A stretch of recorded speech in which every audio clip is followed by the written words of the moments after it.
We're ready. Good morning again, guys, and welcome to our second very special session of the General Conference webinar classes that we are having here at the Meadowview Resort with the Women's Missionary Council's Centennial Celebration. Our guest that we have on now with us is my very own Bishop Thomas L. Brown Sr. from the 4th Episcopal District, and he is here to give us a little bit on what to expect when we get to General Conference. First, I'll allow our president to come in and give us greetings again, and then we'll get this show started. Thank you, Princess. We're so excited. We previously had Bishop Reddick to talk a little bit about General Conference, some of the history, and just his own reflections on General Conference. And so Bishop Brown is going to talk a little bit about General Conference itself, some of the overview of it, and also I think I gave him something else to do too. Hold on, I'm sorry. I know we live and in my head, I forgot what we were doing there for a second. I also talked about committees and things of that nature too. And that all goes specifically within the overview of General Conference, because committees play such a large role. When you watch Bishop Reddick's interview conversation, he talks a lot about the importance of committees before even getting things to the floor and how so many decisions are made in the committee. And so we're excited to have Bishop Brown to reflect on those. And so without any further ado, Princess. So for those who do not know, Bishop Brown is the chair of the Department of Christian Education for our Zion. He is one of the overseers of our Connectional Young Adult Ministry as well. And so Bishop Brown, I'm going to ask you first to give us a little memory of your General Conference experience, and then we'll let you have your way. Well, thank you so very much to Reverend Amina and to this cadre of young adults. Thank you for this opportunity to come before you and share my reflections and my thoughts about the General Conference. My first General Conference as a delegate was 1978 in Birmingham, and I can say that experience has been etched in my consciousness forever, because I was just overwhelmed and blown out of the water by the experience of seeing the action on the General Conference floor, the personalities that were involved, matters that were being debated, issues around people expressing their anger and their feelings about different agenda items, and just being overwhelmed by the fact that here I was, a local pastor, sitting in the midst of this crowd of persons I'd looked up to for years, bishops and all.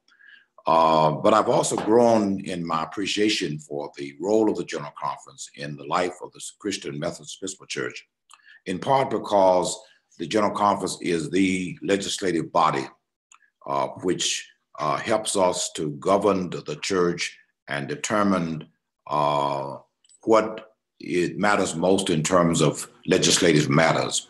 I don't know what else to say other than I'm sure Bishop Reddick, whose tenure in this business is far much longer than mine, and he's been a student ever since a child, I understand, of the CME Church and particularly General Conferences. But I want to talk specifically about standing committees, because one of my first experiences was going to a standing committee and having to deal with the organization of that committee and having some power play with another delegate about who was going to chair that committee. And I was a neophyte.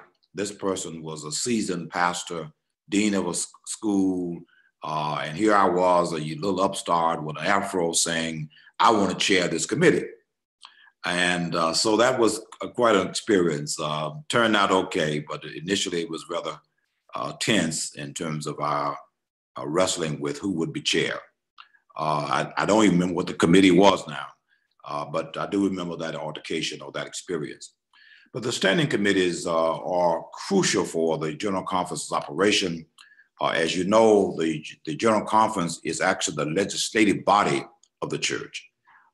It is the representative body of the church, where representatives from across the church, every annual conference from local churches are present, And committees are where those persons' voices can be heard and expressed in detail. And so it's really the grunt work of the General Conference. And but the standing committees are nine. There are 9 of them, and I will quickly list them, say a brief word about what their responsibilities are, and then say also a word about the special committees. But the key, I guess some people would say the key standing committee is the Committee on Episcopacy, which has a responsibility for hearing the reports of all the bishops, for wrestling with the bishop's character, whether they should be passed or not passed, addressing the assignments of bishops in consultation with the College of Bishops, and also determining how many bishops will be elected, or if any, at the site of the General Conference. It is also that committee, the only standing committee that remains in operation during the interim of the General Conference. From one General Conference to the other, the Committee on Episcopacy is there to address any matters that have to do with bishops and their assignments. The second committee is the Committee on Itinerancy, which addresses issues around local church matters, pastors' roles, matters of presiding elders and their responsibilities. It deals with the ministry of the church in terms of how it is governed and what those responsibilities should look like. And then thirdly, there's a Committee on Revision and Legal Affairs, which, as you probably well know, deals with matters having to do with legislation that needs to be revised, or legislation that does not meet the requirements of the discipline or the Constitution. And that committee works beyond the General Conference in constituting the new discipline for the next quadrennial. Very intense work. Never served in that committee before, but I do understand it is exacting in its responsibilities. The Committee on Finance, of course, many would say will perhaps be the second major committee of the General Conference. The Committee on Finance is responsible for hearing the General Secretary of Finance's report, but also considering any resolutions or memorials or proposals that have to do with connectional obligations, and has a great responsibility of recommending to the General Conference the connectional budget for the ensuing quadrennial. The Committee on Connectional Ministries is the, Committee on Evangelism and Mission, Spiritual Life, is the fifth committee. That committee is responsible for considering those resolutions, memorials, proposals that have to do with the programmatic evangelism mission thrust of the church. It also is responsible for considering resolutions that have to do with promotion of the spiritual life of the church. Very important committee, sometimes taken lightly, but very important. And then the Committee on Connectional Ministries, which deals primarily with the programmatic ministries of the church, the Department of Christian Education, lay ministry, committee, the Secretary of Ministry to Men, and they hear those reports, evaluate them, consider any resolutions or memorials or proposals that address those specific areas of ministry.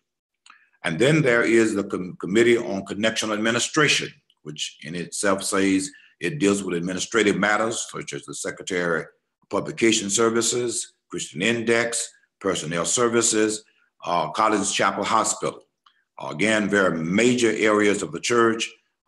Like the other committees, they consider resolutions, memorials, proposals that are related to those specific departments. And then there's a Committee on Regional and General Conference Boundaries and Operations.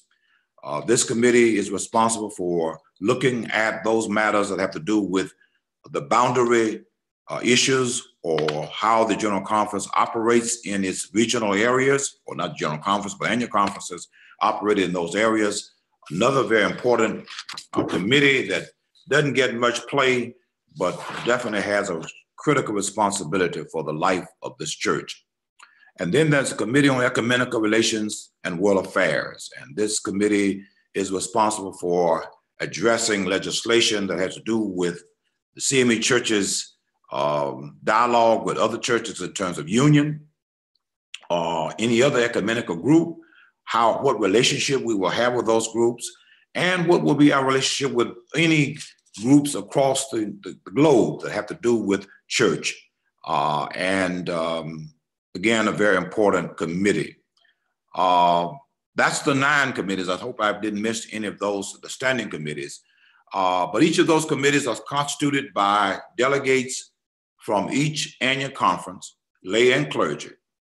And every Episcopal district is responsible for having persons on those committees to make sure that voices are heard and actions are taken that is representative of the various areas of the church.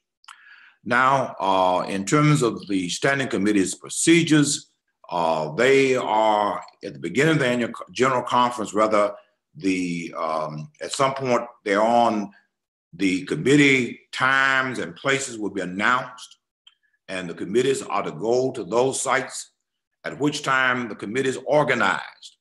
Now, let me also say, I'm sure you already know this, but there are certain committees that the bishops take the leadership in choosing or suggesting who should be the chair of those committees. Episcopacy, finance, perhaps revision, especially those 2 committees.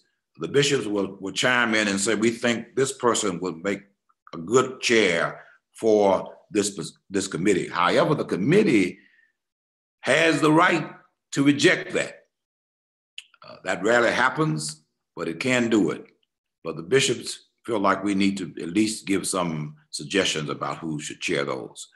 After the committees have met and organized in terms of who will be the officers of that committee, then the committee itself will determine when and where, well, when primarily, when it will meet again, because it will have to decide that based on the matters that they have to entertain. Any person in the CME Church has a right to sit on any committee or with any committee without vote.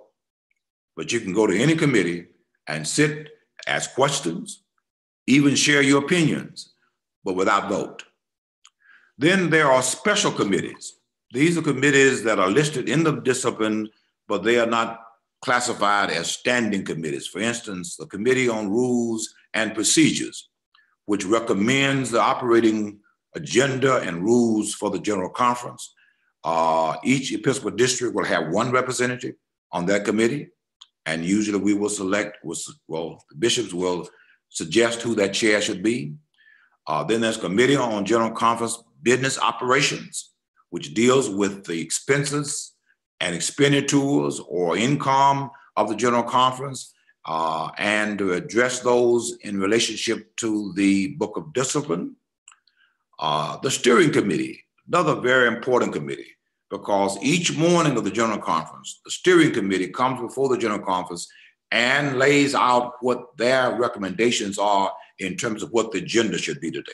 Sometimes they will need to change the agenda from what's printed to something else that may be more pressing, but each day the Steering Committee comes before the General Conference to recommend what our agenda will be. And then there's a Committee on Elections, which deals with matters of persons who are offering themselves for various elected positions in the church.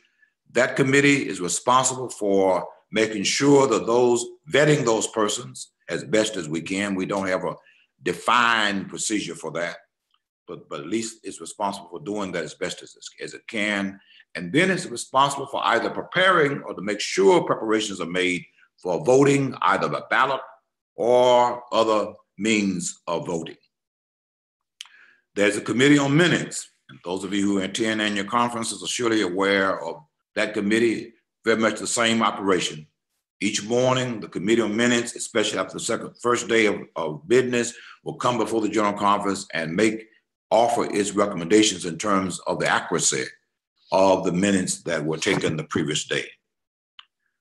And there's a Committee on Legislative Review, another very important committee. It is a special committee that generally we recommend someone who has legal experience to lead that committee, to make sure that what the wording And the legislation that we passed, again, ties into the Book of Discipline and the Constitution of the Church.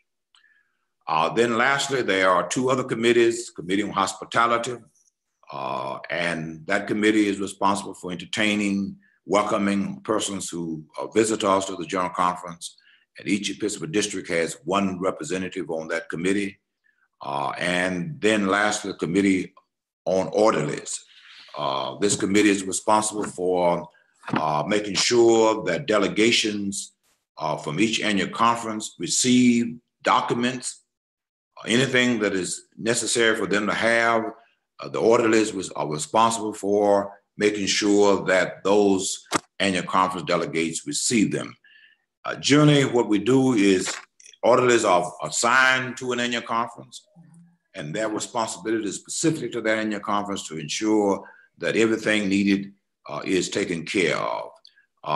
Now, just to back up a moment, the special committees only have one representative from each Episcopal district, whereas the standing committees will have a lay and clergy from each annual conference. A major distinction there. That's where I am right now. Any questions? I have one quick question. Can we go back to the steering committee? Because I guess I just want to verify that I got this correct. So with the steering committee, there's an agenda laid out for General Conference every day, but the steering committee, but the agenda still needs to be voted on and decided every single day to make sure. That's correct. So if there's anything that might pop up in the committees or on the floor, then the steering committee is the one who has to work that through. That is correct. And that committee can be approached by various committee chairs to address when they're ready or when they're not ready. So the agenda may call for a certain committee to make a report today, but they're not ready. So the steering committee would look at putting someone else in that place at that time frame. Yeah, but it drives the agenda of the General Conference. I have a question, Bishop Brown. Why is there only one representative to those special committees versus the two to the standing committees? Because the special committees are not representative committees. They're not legislative committees. Therefore, that's what the words, they're special, that they are designed to fulfill a particular role that may not be permanent. Whereas the other standing committees represent the 9 major areas that are permanent in the church in terms of its life and witness.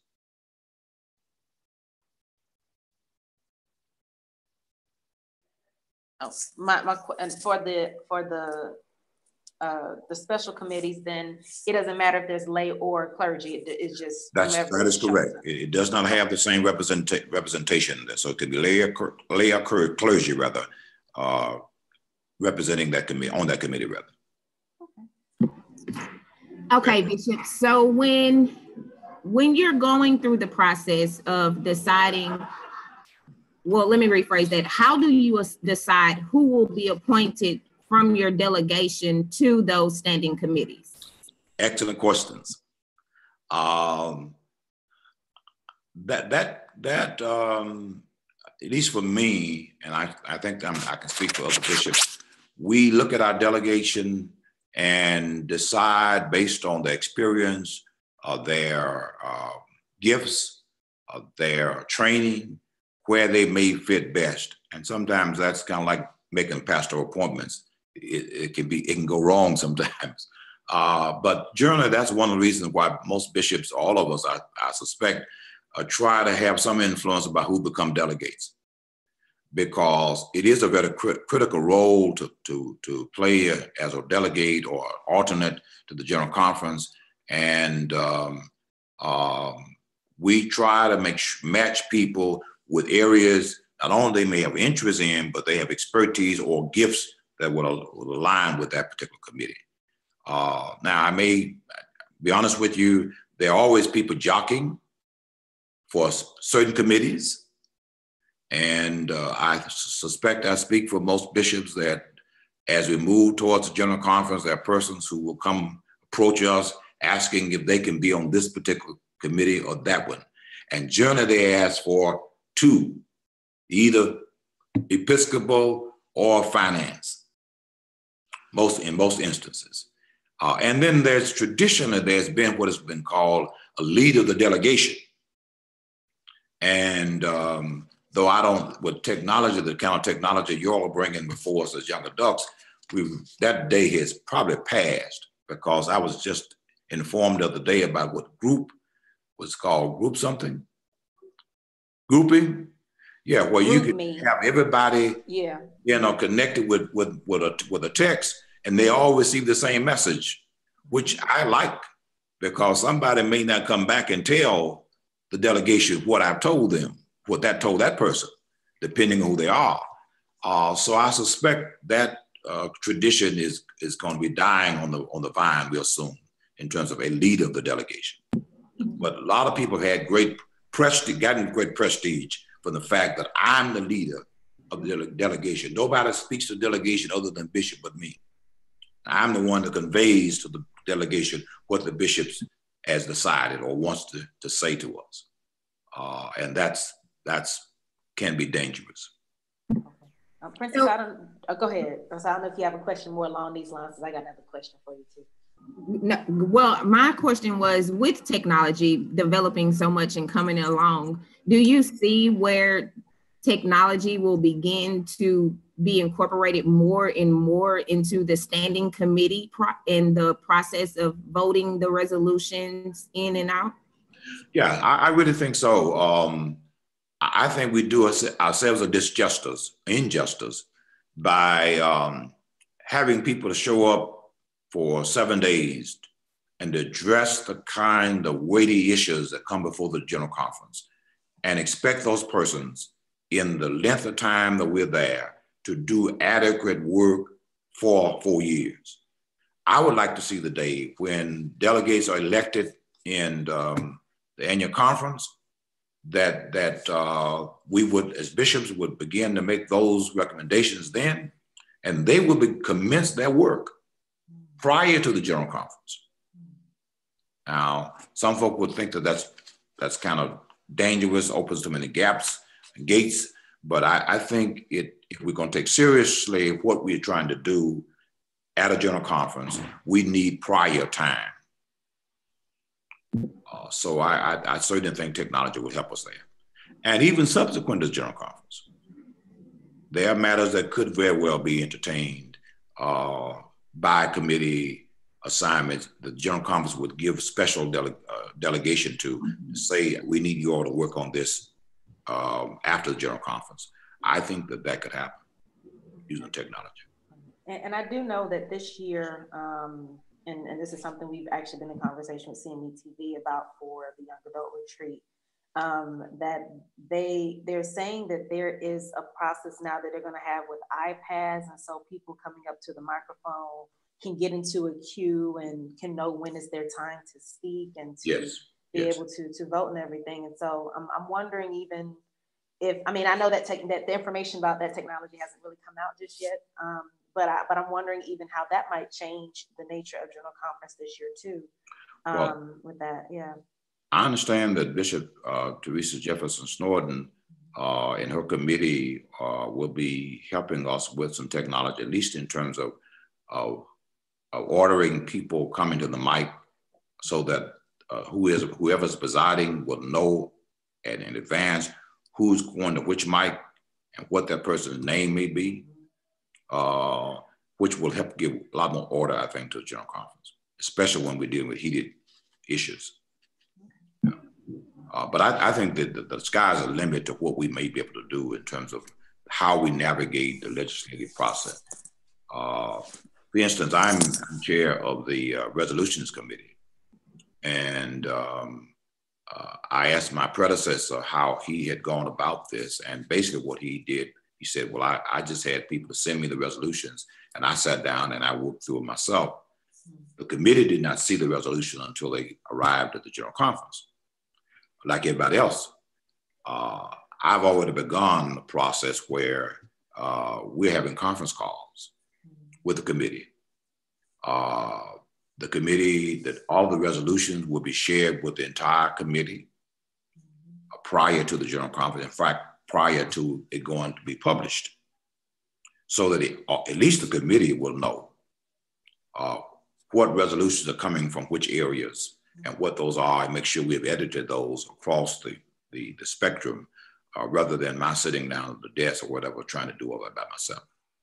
That's, I think, is a great use of technology. We will, as I think was done last time, General Conference, we will have printed copy of resolutions, but there also will be email, so that all the delegates will receive them who want them will be emailed to you. Yeah. So you all are helping us a great deal. I'm sure we have only begun to get the tip of the iceberg in terms of what we can do together, because people, those who are like me, who are baby boomers, are still learning in a learning curve, trying to figure out what in the world all this stuff is about. And I just see greater days down the road ahead of us in terms of what we'll be able to do more efficiently, with less cost and saving of time. Because we've got to get there. Otherwise, we'll be a train left behind. So what would you suggest that how do we prepare for our standing committee meetings? Well, one is to make sure you're reading the discipline, what the responsibilities are of the standing committee. I think that's number one. It is difficult until you receive the resolutions to begin serious preparation, because first you got to read the stuff, try to make sure you're familiar with what it is. That you need to also check back in the book of discipline to see what's already there that may or may not really be related to this particular resolution. The committee that I'm over will be doing some of that in order to make sure the resolutions are in proper order. But we will not do the hard work of deciding if this is a piece of legislation that should go in the discipline, or that something in the discipline should be changed. That would not be our responsibility, but you will be responsible for that. And may I also say that at the beginning of the General Conference, when the annual conference roll is called, a delegate or delegates can present resolutions there on the floor. Because of what I've seen so far, we probably have a lot less resolutions this time that we printed than we've had in previous years. We just have not received a lot of them. But I think that you will have an opportunity to do something unique by offering resolutions there on the floor. And thank you for that note, because I know that there's a couple of things that even though there are a couple of things I know that I was working to get in, but there's something that I had not had the time to actually work on, and I think it's something that would add some value to it. And so even from me, that's refreshing to hear that we can still be writing our resolutions and working that process. And now I have two questions. So when you're presenting a resolution, and I know this kind of gets into some semantics, when you're presenting a resolution on the floor, is there a process that it needs to go through before it gets onto the floor yes. to be presented? Okay. Yes, the presiding officer of that day, upon hearing the content, well, the resolutions may be sent to the resolution committee, which I'm chair, which will then recommend which committees they will go to. They also have seen it done where the chair, at the moment, the resolution is presented and the nature of the resolution is presented, then it's the General Conference moves that it would be going to a certain committee, going to itinerancy or episcopacy or finance, whatever, so that it gets in the hand of the committee as soon as it meets, or those committees meets. Yeah, and I would certainly encourage you all to even the technology piece, to think about offering resolutions or a resolution that would address some of that in terms of how we go forward. Okay. And one other question about committees. I have so many questions now. I hope I'm not asking you 1,000. I know you have some things you prepared for us. But if you are, because for example, in the case of Georgia North region, we have a lot of delegates. Mm-hmm. There's no way most of us are going to be able to serve on a committee. Yes. So we might be assigned to one, or we may not be. Yes, yes. And for those of us who are not assigned, who still want to sit in, how does that process work? Is there a way to still have a voice in that committee, or how would that work? Well, you are free to go to any committee and participate in the dialogue of that committee. Only thing that you do not have, because you're not a member of that committee, is vote.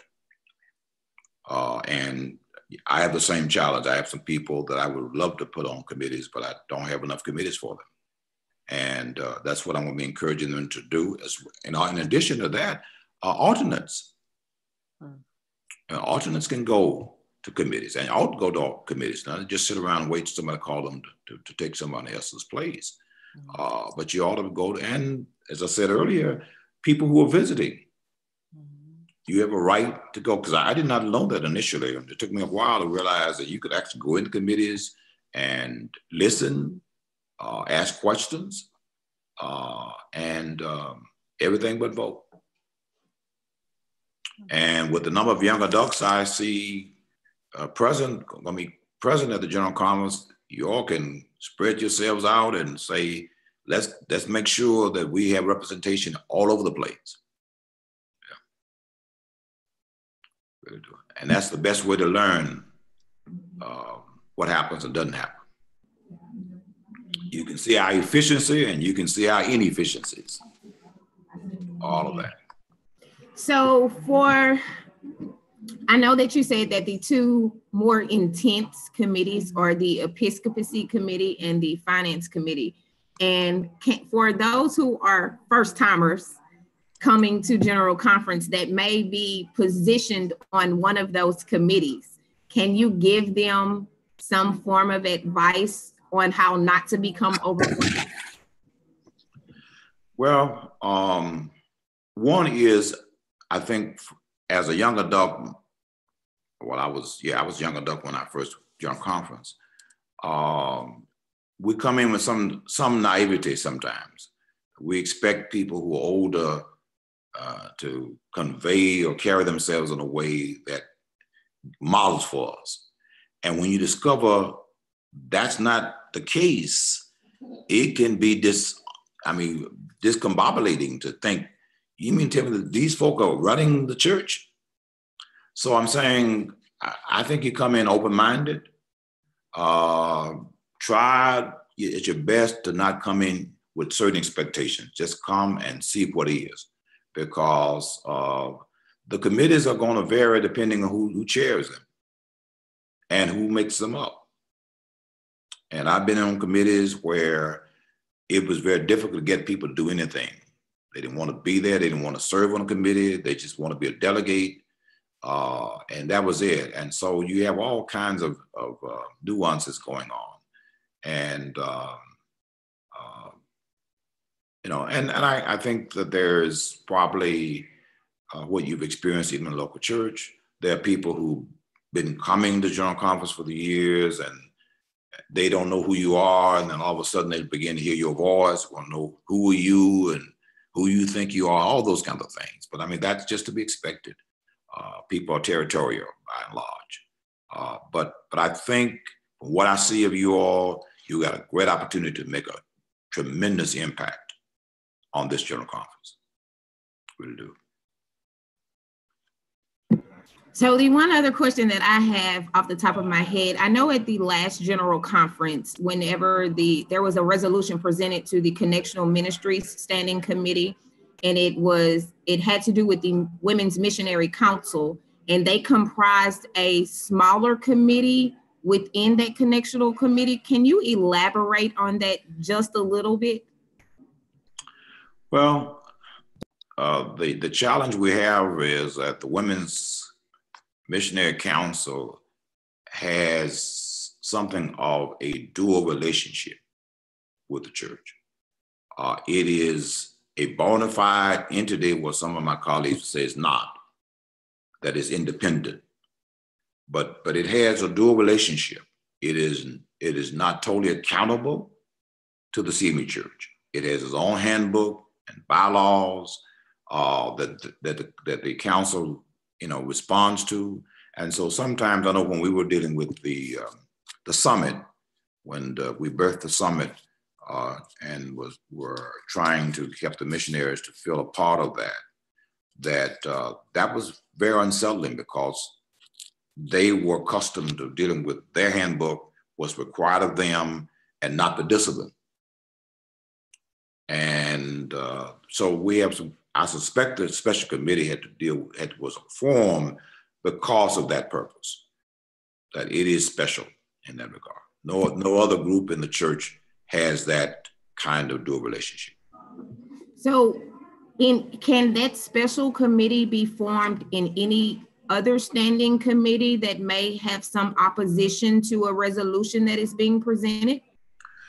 Yes, there's always just like any institution, legislative body, you can have a group who present a pro and a group that presents a con response.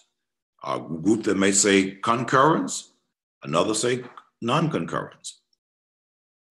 Yeah. Most times committees don't like that because it feels like that they are divided. And so they try to work through that so that they present a uniform, but at times that doesn't happen. And there may be one person, for instance, on the committee who says, I do not agree with the majority of the committee, and may I speak to that? Yeah. So it's pretty fairly fluid. It's a great opportunity to share and make sure your voices are heard, and your thoughts about what should or should not happen. And by and large, and at least in the last several general conferences, it's been my experience that we who are bishops are a lot more tolerant and not ruling with an iron fist in terms of what will come to the floor and what won't come to the floor. Okay. And I have one more question. I think you might still have points you want to make, but I think we just got so much meat here. We were like, oh my gosh. Yeah.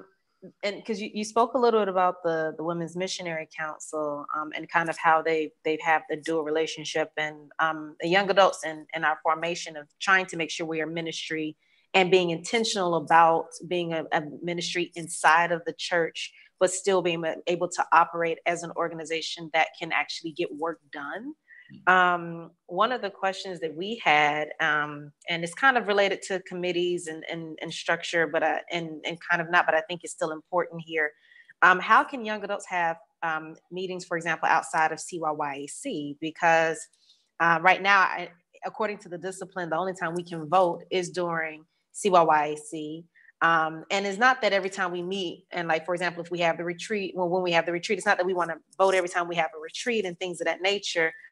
But we're wondering, especially because our hands are kind of tied with some things, and it kind of prevents us from moving forward.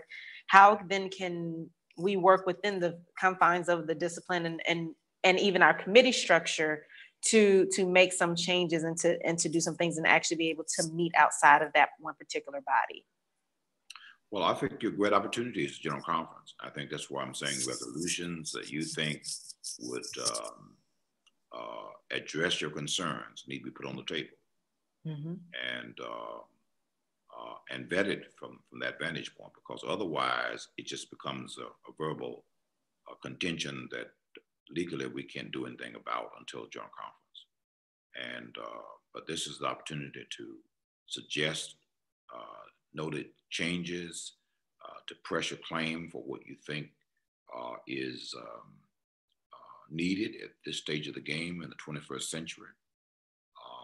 This is an opportunity to do that. And of course, I think anytime we deal with change, even though we don't like to consciously recognize it, but there's always resistance. And if you expect change to take place without resistance, or when change does take place and there's no resistance, you really got to ask what's going on. And but I do think that, and I think I don't know. I've been hearing from time to time from some of our other Black bodies, denominations who deal with young adult ministry, that we may need to explore what they do or don't do. For instance, the Church of God in Christ, I've had several people who talk to me about some of what they do. They do an annual massive gathering where every entity of the church gathers.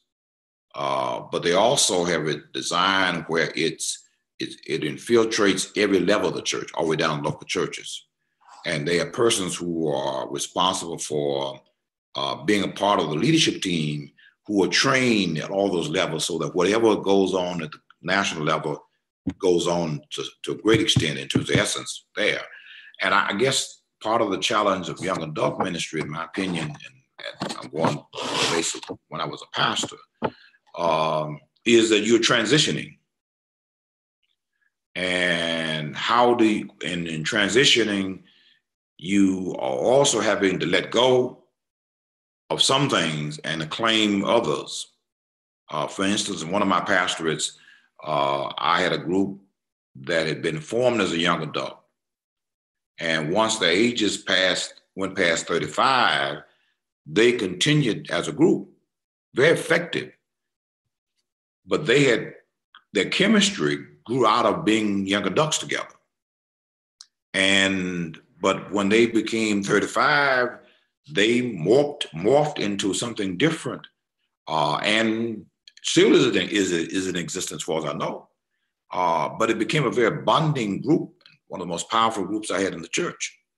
So I'm saying, I think one of the challenges we have is how do you morph even from children ministry to youth ministry to young adult ministry to older adult ministry, or however you want to put the nomenclature on that. And that's the challenge, I think, is how we do that with as less chaos as possible, but understand and see the continuity that's going on there so that one is building on the other in transition. And I think that's just an issue that has to be dealt with as a young adult, because you're caught in between persons who graduated, so to speak, from that age crowd, others who are coming in, and it's always going to be some chemistry issues, I think. But I think what we have not done well is define what is our mission and how do we do discipleship at these various stages so that we see a continuity going on here. One of my groups in the 4th District, and Princess and Toya may recall this, developed what they call a diamond-shaped Christian education process, which mirrors baseball. So you have home plate, you have the bases, and then you have home plate. And at each of those stations, certain curricula is responsible for that. But I think that's what's missing, in my opinion, in terms of what we are trying to do. And I think, well, it's just for the young adults to meet once a quadrennial is not at all, well, it's just not possible. It's not in terms of getting the momentum going. So and part of the tension we've got created is that we went to the point of saying no meetings, but one meeting a year. And that may or may not have been the best ideal for us. The AME Zions, for instance, have a Christian education meeting in December, right after Christmas. And they see 2,000 plus. They were in Atlanta recently. People who come every year. Now, I've been to a couple of those, and I can't make a verdict on how effective it is. But I'm saying we've got to look at some models that may work better for us.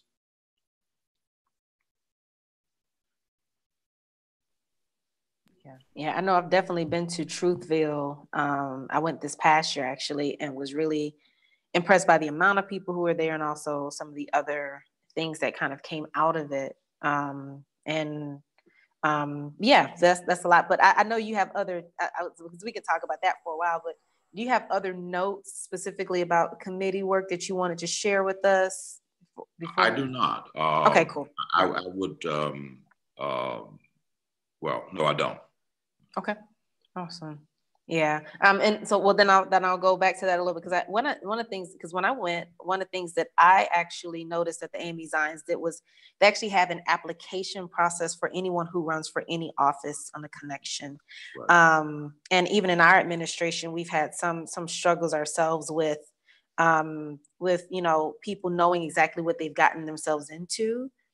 Because this is a 4-year commitment and it's not easy work for 4 years. Typically the young adult ministry has had high turnover without any response, without any full responsibility to what they're doing. But I think a lot of that also comes from the fact of not being, trained and vetted on the front end of it. And just even like in terms of like, when we go back to like general conference, thinking about who's going to serve on what committees, who might possibly be a delegate, who might do what. I mean, I think part of the issue becomes is that we're not vetting people, and we're not I feel like a lot of times we kind of come in emotionally about it and just say, let's do this, woman, this is a great idea, but not thinking about how we're going to sustain it as we walk through. Yeah. And don't forget the political piece. Mm-hmm. People are jockeying politically or ego-wise and not thinking about who best should go here or there, mm-hmm. and give support to that. And so, but it's part of the animal. I mean, you on one hand would wish that there would not be any political energies going on, but that's always there. Mm-hmm. And we have to keep wrestling and living with that. Realizing that there's always a danger, mm-hmm. making any office a political office in the church. Right. And what are you looking forward to seeing at this general conference?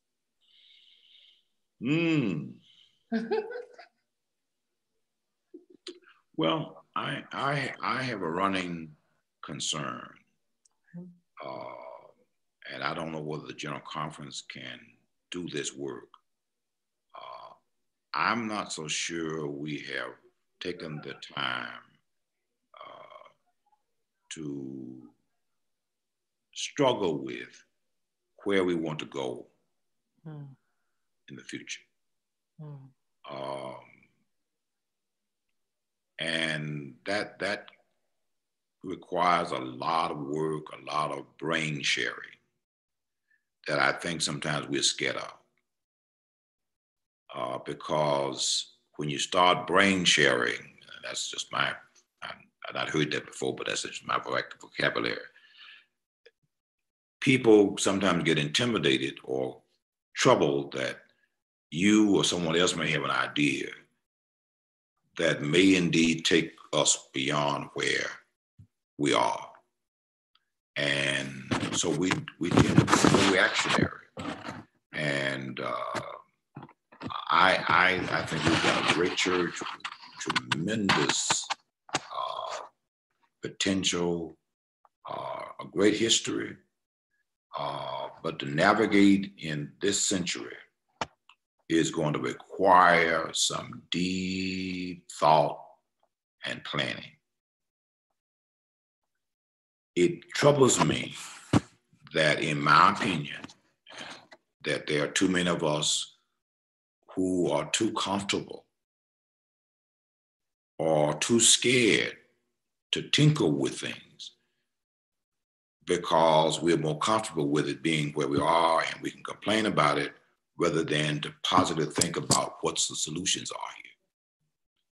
And that's, the money and all of that. I think it's there, but it's the struggle all institutions are having now. You name from government on, it bothers me daily when I listen to the news and see just how many cowards are out there. People bought off with money who just go along because they don't want to be rejected or pushed, marginalized. We were in a sad posture when it comes to leadership. And in many ways, I see that in the church. And as a bishop, I see that a lot in terms of just dealing with local churches. We don't have dreamers anymore. We have reminiscers. People sit and reminisce about what used to be, but not what I hope the tomorrow will bring for me. And that's courageous stuff to do that. But that's, in other words, I'm hoping that at least some thought-provoking or some thoughts rise in the General Conference that speak to where are we trying to go? Where do we go from here? Martin Luther King's famous words. We have not yet told our story, in my opinion, where we've come from. Mm-hmm. But we do need to also talk about where we're trying to go. And I'm not so sure you can do that with bringing all these folk together for 7 days. And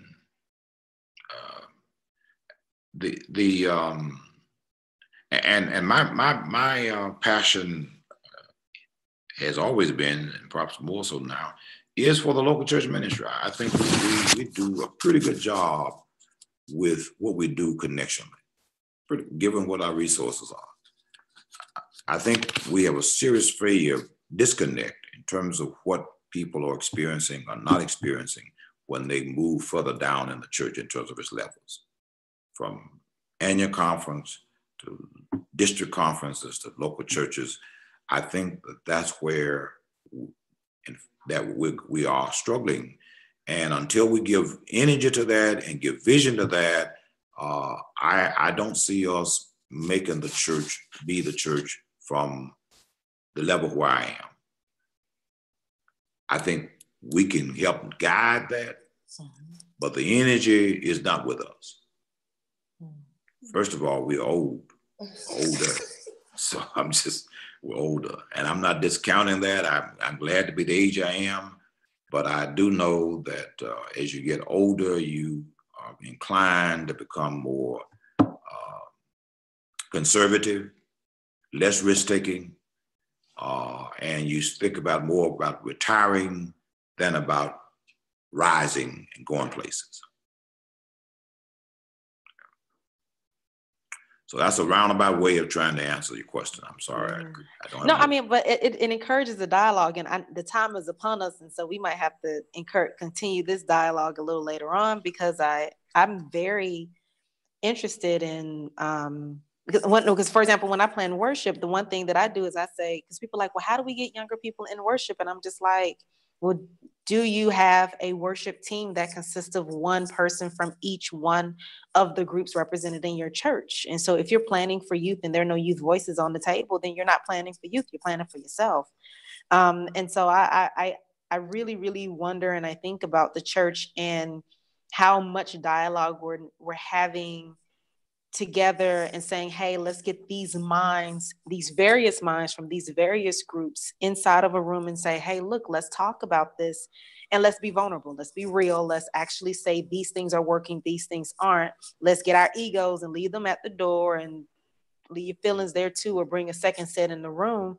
Because I think that if we're not going to interrogate who our denomination is, where our denomination is going, then will we have a denomination that's able to even sustain the changes?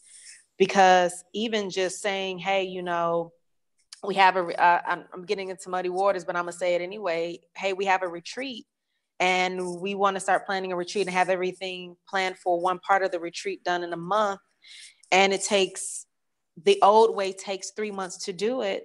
Even that in itself is kind of a way of saying, hey, look, you're missing how times are moving and missing how times are working. And you're missing how the attention that we have to catch into people, you know, the time frame of catching people's attention. And so, but anyway, I'm going on, and I know we can have this conversation for much longer, but I'm glad that you're thinking about this and that you're bringing this up too, because this is something that we're already also having conversations about in our own small private spaces, and probably something that we should be having a conversation about when we come to General Conference, and even before General Conference, about bringing these things to the table and bringing these things forward. So, yeah. So. All right, I know the time is upon us, so I'm gonna stop talking. But thank you so much, Bishop, and I'm gonna turn it over to Princess to. Well, thank you all. Finish us out. Yeah. Yes, thank you, Bishop Brown. It has been very informative for what we need to expect, or what we can possibly expect when it comes to the standing committees and special committees of the General Conference.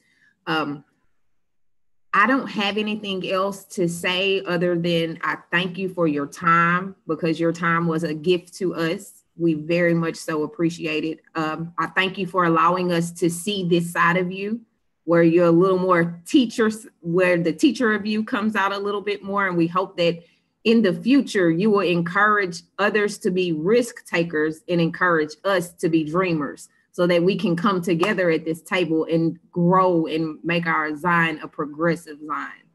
Well, the reality is I wouldn't be sitting here were not for you all. So thank you. I tip my hat and my hair to you, because you are the persons who are making this happen. So I'm saying, if you can make this happen, my God, what else? All right, guys, well, tune in. We will have another little something special coming to you from the Women's Missionary Council Centennial Celebration. We hope that you enjoyed it. Please reflect back, share this program so that others can get the same information that we have attained today. Be blessed and enjoy your day. And I also have a printout here. I don't know whether you'll be interested if I can get my email to work. Yes, if you email it to us, we will put it in our classroom, and you'll be able to download it from the Google Classroom. So, excellent. All righty, thank you all. Thank you, Bishop. Okay. Okay. All right.